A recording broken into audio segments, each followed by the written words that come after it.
In this position here as black, I was playing a 2600 rated FM entitled Tuesday.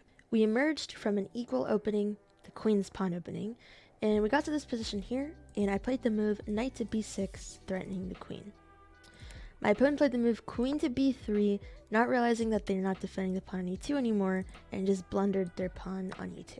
This already gives black a slight advantage because I am up a pawn, but in the big picture of things, given this particular position, it does not necessarily mean a whole lot or that I'm winning the game.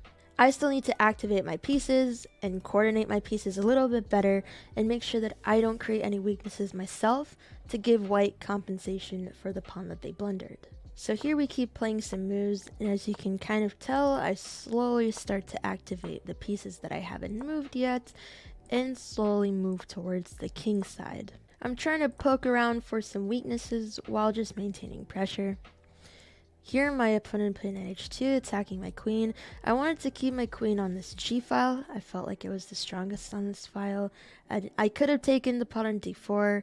Maybe I could have taken this pawn on h5, but I just wanted to keep my eyes on the prize, basically. And here my opponent played the move a6. All my pieces are directed towards the king's side, and they play a move on the queen's side, trying to generate a counterattack and make me react to their move. Now, this was a blitz game. Keep in mind the time control is 3+1, so there's not a whole lot of time to think. However, I did conclude I had two options here. To either react to their threats, react to the potential passed pawn, maybe capture and ruin my queenside pawn structure, and react in a way that gives them more time to build up their counterplay. Or I could try to execute some ideas on the king's side and make sure that my opponent has to react to the moves that I play, not giving them time to generate counterplay on the queen's side. I felt like I had a lot of potential on the king's side here, but I need to calculate some lines to make sure something worked. Now look at the time though, because I have 40 seconds left and my opponent has 27 seconds. That's not a lot of time. So my wheels were turning here as fast as they could. Again, I'm going to be going through some lines here, so pause the video if you want to try to figure out what move I ended up playing in this position.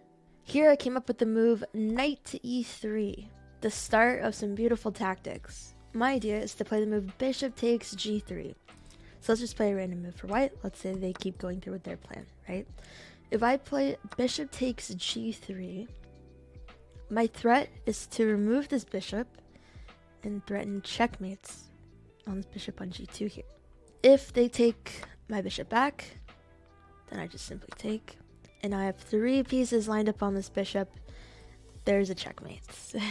Let's say they try to move their knight away. It doesn't matter. I just need to get rid of this bishop by force because that opens up the queen, and that's all I need for checkmates.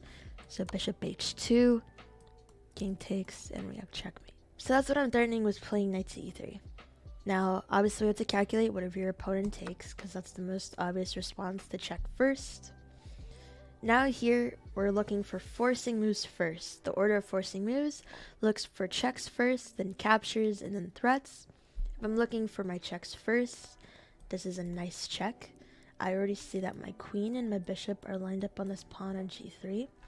So if I lure the king out with this rook sacrifice, queen takes g3, and we have a forced checkmate here.